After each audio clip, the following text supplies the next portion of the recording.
IAS institute నిర్వహిస్తున్న all India scholarship exam pass అవ్వండి. 2 years ఫీజులో 50% మాత్రమే పే చేయండి.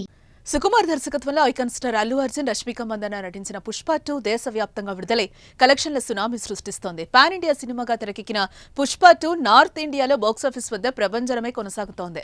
ఈ క్రమంలోనే పుష్ప 2 ప్రీమియర్ షో సందర్భంగా ఆర్టీసీ క్రాస్ రోడ్లోని సంధ్యా థియేటర్ వద్ద జరిగిన తొక్కిసలాట మరువక ముందే ఆంధ్రప్రదేశ్ రాష్ట్రంలో మరో తీవ్ర విషాదం చోటు చేసుకుంది.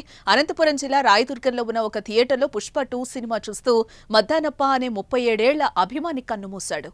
థియేటర్లో పుష్ప 2 సినిమా షో ముగిసిన తర్వాత కూడా అతను సీట్లోనే కూర్చొని ఉండడంతో ప్రేక్షకులకు అనుమానం వచ్చింది. వెంటనే థియేటర్ యాజమాన్యానికి ఈ విషయాన్ని తెలిపారు. ఆ తర్వాత అతడు మరణించినట్లుగా గుర్తించి కుటుంబ సభ్యులకు, పోలీసులకు సమాచారం ఇచ్చారు. ఇక సమాచారం అందుకున్న పోలీసులు కూడా కేసు విచారణ చేసి దర్యాప్తు చేస్తున్నారు. అనుమానాస్పద మృతి కింద కేసు నమోదు చేసుకుని విచారణ ప్రారంభించినట్లుగా తెలుస్తోంది.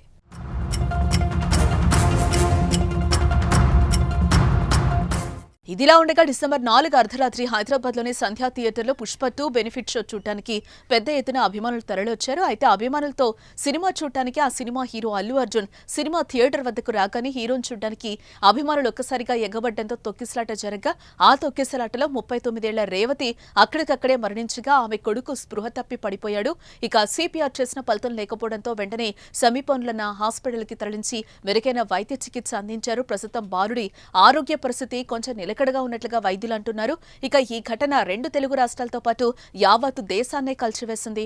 ఇకిప్పుడు ఈ బాధ నుంచి బయటపడే లోపే మరో ఘటన అందరినీ ఆశ్చర్యానికి గురి చేస్తుంది. మరి ఈ యువకుడి మరణ వార్త అల్లు అర్జున్ వరకు వెళ్తుందా?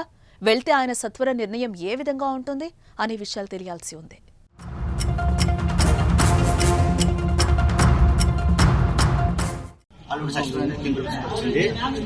వాళ్ళు అయినా కానీ సినిమా థియేటర్ లో నడిపిస్తున్నారు. వీళ్ళు కూడా బాగా చెప్తున్నారు పోలీసులు కూడా. మేమైతే లేదు, మాకు న్యాయం చేసేంత వరకు నేను మాత్రము బాడీ ఎత్తినేను. అనుమానం సార్, కొట్టి సంబంధం తెలుసు మాకు అనుమానం సార్. దానికనే మేము చెప్పిన చేస్తారు కూడా తీసుకొని ఓపెన్ చేయండి, లేని పొద్దున్న చేస్తాం అట్లా చెప్తున్నాను సార్. చెప్తున్నారు మా మొత్తానికైతే మాకు న్యాయం సార్, న్యాయం కోసం.